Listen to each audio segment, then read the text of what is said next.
Let me ask you why you talk positive about China so much in your live streams. Because I think that uplifting 800 million people out of extreme poverty is an incredibly impressive feat. Being able to develop this country in the aftermath of colonial extraction, World War II, infighting, and civil war, and to become a competitive force that is slated to overtake America in a multipolar world is very impressive. And I think we should learn from that in the United States of America. We should look to that and learn some lessons from that. And that's the reason why I always try to use China as an alternative, as an example, because I also want high-speed rail in America. I want high-speed rail in America. I want Americans to not have to fear about where their next meal is coming from, or potentially taking on medical bankruptcy, which is an insane concept to begin with and doesn't even exist in other OECD nations anyway. What I'm saying is I want Americans to wake up, and I think China is a decent example to showcase. Hasan Piker, also known as HasanAbi, is a prominent Twitch streamer offering political commentary and media analysis. As a content creator, influencer, and political commentator, he speaks to young Americans like mainstream media could only dream of. His unique take on current affairs has helped him amass a combined 4.5 million followers on Twitch and YouTube. A recurrent topic of conversation on his platforms is China. From analyzing China's governance and development to the international bloggers' travel boom the country is experiencing, he shares dimensions of the greater China story that Western audiences rarely get to hear about. How does this one fold? Oh. Yeah, they're on a different planet out here, brother. Yo, it's got that classic Huawei vision. Yeah, it's got a little filter on there. We're like cavemen discovering fire for the first time. Chinese That's what filter, it feels yeah. like to be in China after being in America for so long.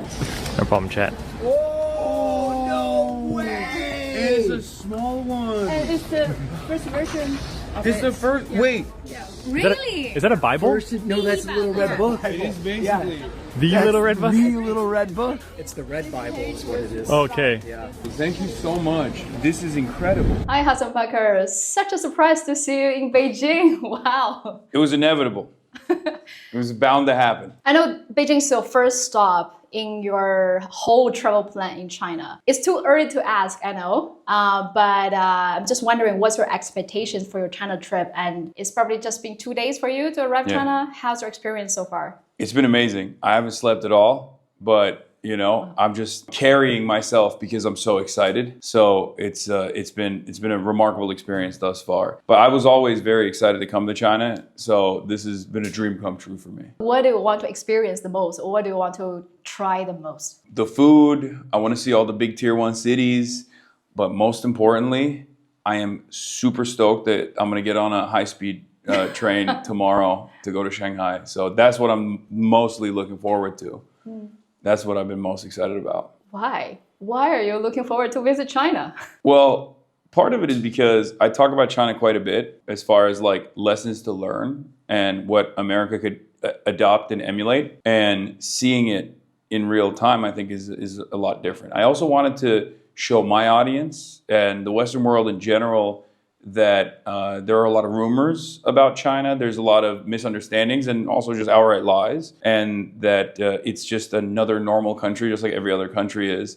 And I know that, but one, experiencing it for myself is good, and seeing it for myself is good, and then two, showing it to other people as well, I think will be a good opportunity. As journalists who travel to different countries and talk to local people, I noticed there's a huge gap. Like, there are a lot of misconceptions from the West in general about Chinese people. I think I really appreciate your effort trying to help a lot of people to see, hey, they're also just normal people. There are things going on that the news are not reporting. But I'm just wondering, in general, from your observation, what are the common misconceptions that people in the United States have about China? Where do I begin? I mean, if we're going to talk about the government, there is a tremendous amount of misinformation. Oftentimes, one of the things that I think our press does to our adversaries, which is really strange, especially when we consider China being such a significant trade partner to America, 30% of manufacturing is coming from here. Nonetheless, the State Department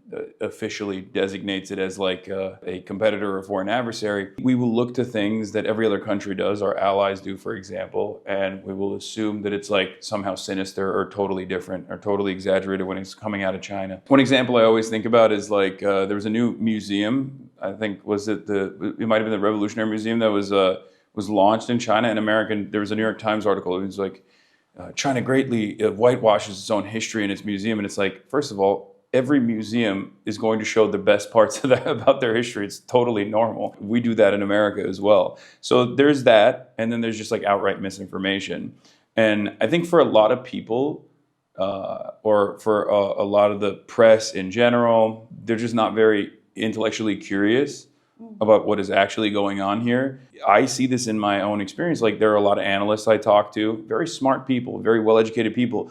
But when it comes down to it, when they want to analyze China, they have this horse blinder on where they just think, why are they doing these sorts of things? Oh, China's about to collapse any day now. And one of the best examples I love to use is the ghost cities. Development style here is very different than places like America or liberal capitalist nations. And they build housing with a long-term plan in mind. And it's been incredibly successful.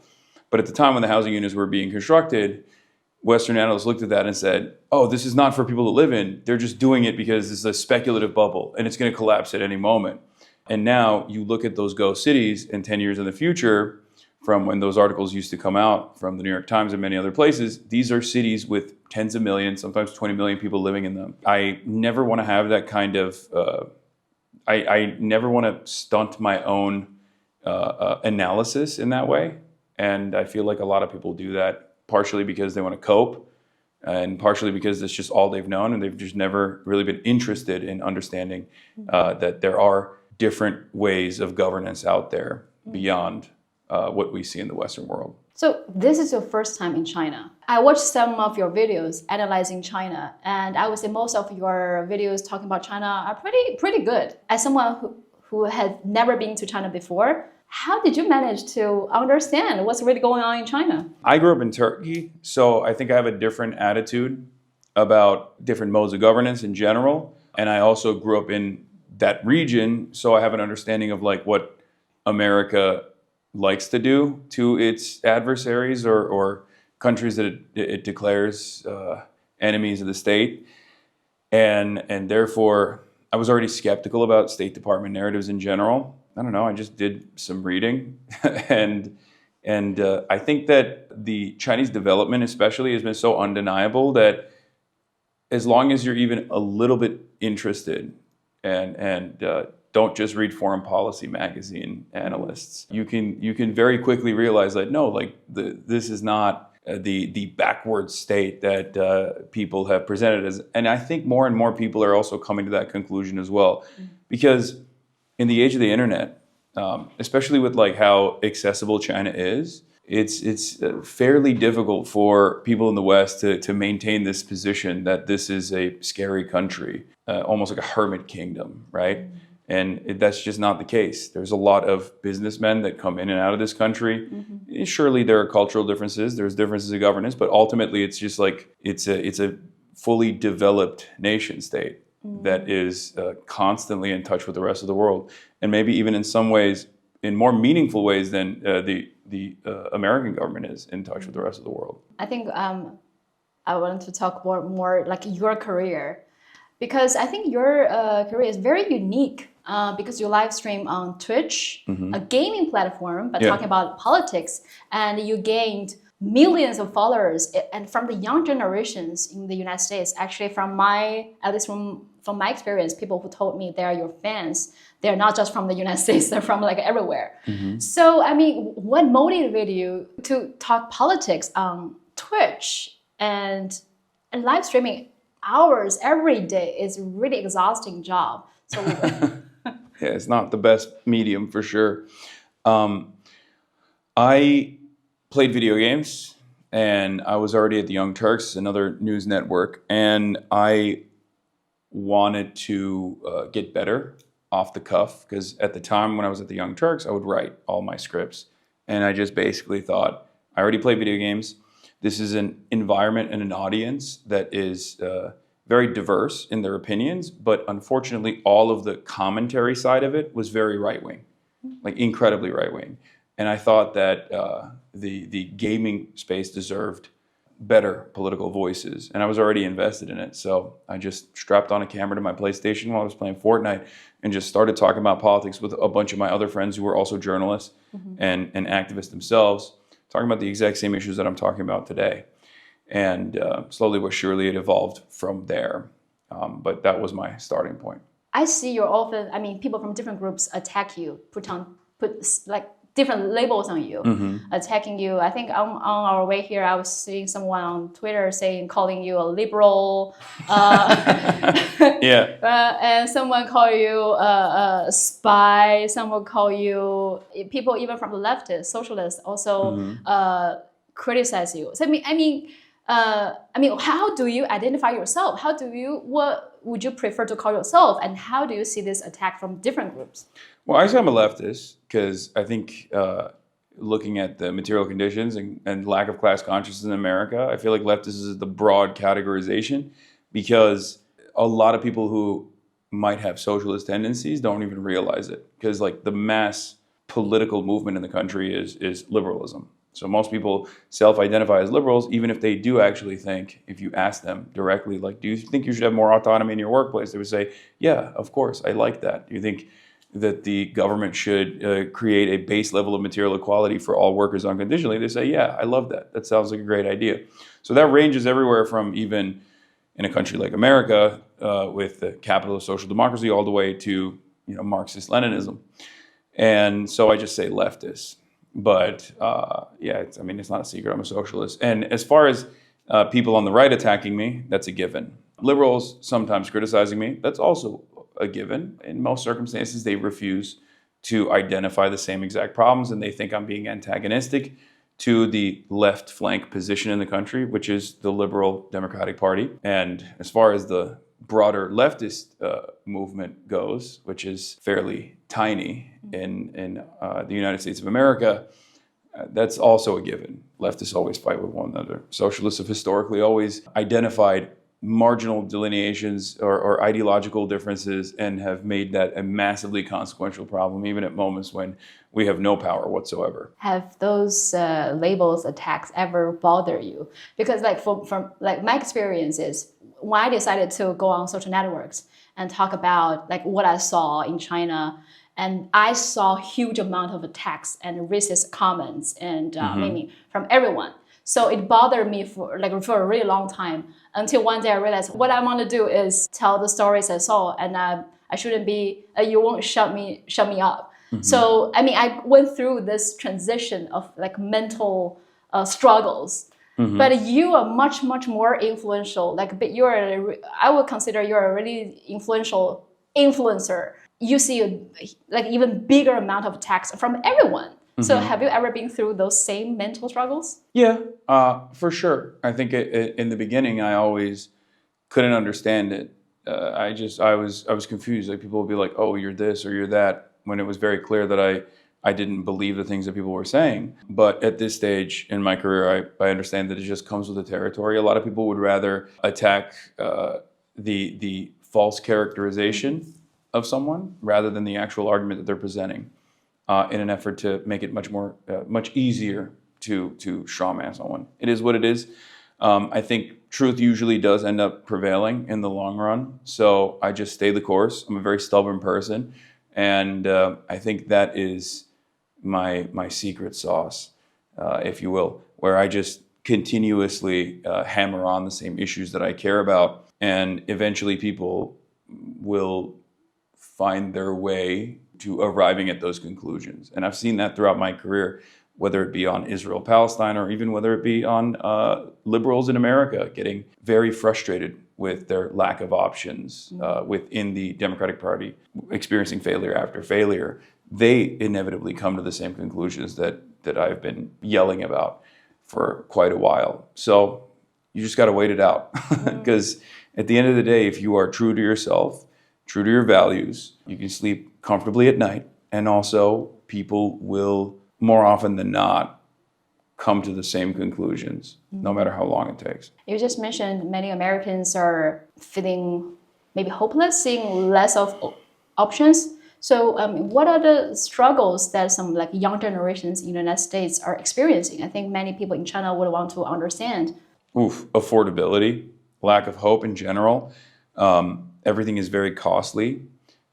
Wages are relatively stagnant. There's no good jobs. Everything is so expensive. You go to college and you take on $100,000, sometimes $150,000 in student loan debts because college is not free, which is ridiculous. And then you have healthcare on the other side, God forbid. You take on $150,000 in debt to go to college. You can't get a job that is applicable to your degree. So you just take whatever job you can because now you have to pay those student loan debts. And then if you lose that job, you lose your healthcare. So there are very real fears on that front. And then also housing is incredibly costly in the country. Half of your wages are automatically going to your rent. And people just don't think, especially young people, don't believe that they will ever retire, and certainly not retire at a reasonable age. And they will never be able to own a home. So the notion of the American dream is completely lost. So a lot of people feel entirely hopeless. Entirely hopeless. Yes. That's a pretty strong. Oh, for sure. I think young people, like people my generation and younger, if you're under the age of 35, these are the pressures that you feel on a daily basis. There are very few people who are like, nah, everything is actually really great. I know so many people that are working in careers that previously would have been thought as like high-profile professional careers, highly specified jobs with a lot of training and a lot of experience. And a decade in, they feel stagnant. These are supposed to be like high-earning positions, and yet they have so much discontent, and they feel like things are too expensive. Do you think they can make a change with the current circumstances with the U.S. government or policies? I always have to assume that change is possible, or rather inevitable. Otherwise, everything I'm doing is for naught. So there is always an opportunity to make change. It's just, you just have to keep on pushing. You have to continue the struggle. And especially in a place like America, where there is no labor militancy even. There's not a lot of organizing, at least even at this point. And it's been completely destroyed. Those networks have been eradicated in this country by force, or capital is won. It's very difficult, but we still keep going. What do you see the China-U.S. relations right now? And do you think will eventually at a war? And how can we make people from those two countries understand each other better? Dialogue is good. And I think the more Americans realize that their conditions are not as great and that their leaders are lying to them about how it's currently the greatest country on the planet. I mean, it is the wealthiest country on the planet, and yet there is nothing to show for it for the average everyday working class person. And the more they recognize that, and the more they look to other countries and communicate with the people from other countries directly without any sort of media filtering, the more they realize that like everyone is the same. They want a roof over their head, they want a hot meal, they want clothes to put on their back, they want a better future for their children, they want upward social mobility, they just want an easy life. And they want a meaningful place on this planet. They want a good job. And that's the same whether you live in China or you live in the United States of America. And we have a lot more similarities and a lot more closeness with one another than we have differences.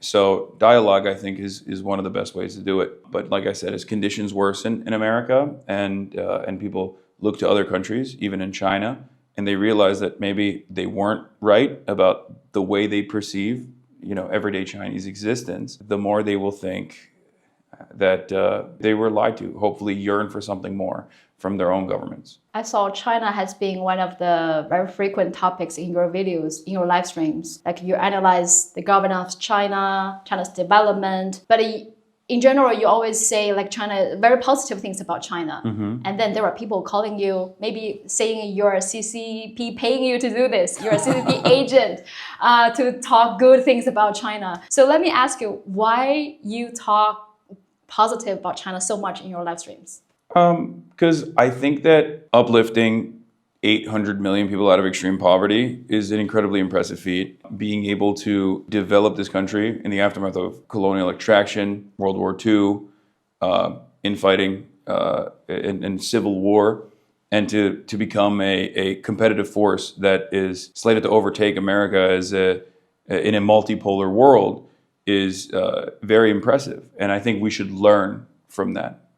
In the United States of America. We should look to that and learn some lessons from that so that we can at least try and incorporate some of those lessons. And that's the reason why I always try to use China as an alternative, as an example, because I also want high-speed rail in America. I want high-speed rail in America. I want Americans to not have to fear about where their next meal is coming from, or potentially taking on medical bankruptcy, which is an insane concept to begin with and doesn't even exist in other OECD nations anyway. What I'm saying is I want Americans to wake up.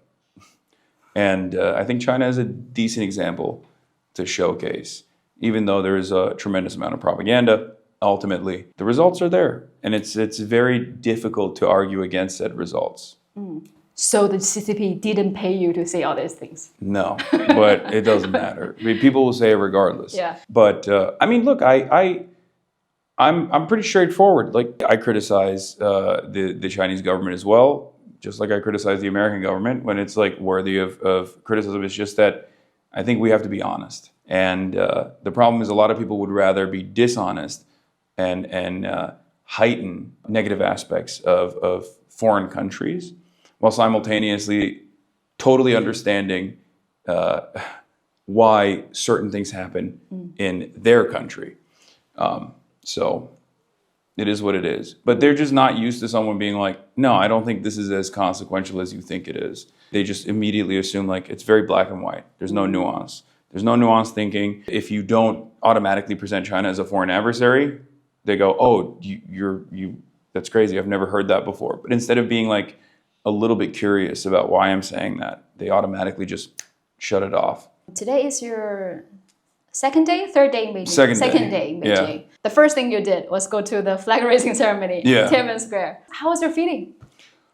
It was interesting. I mean, it's not for me personally. I'm not a very patriotic person in general. But what I found fascinating is that people from all around this massive country were traveling, sometimes for an entire day. I talked to an elderly woman there who said that she traveled for a whole day to come to the flag raising ceremony, something that happens every day in Tiananmen Square, and yet it was packed.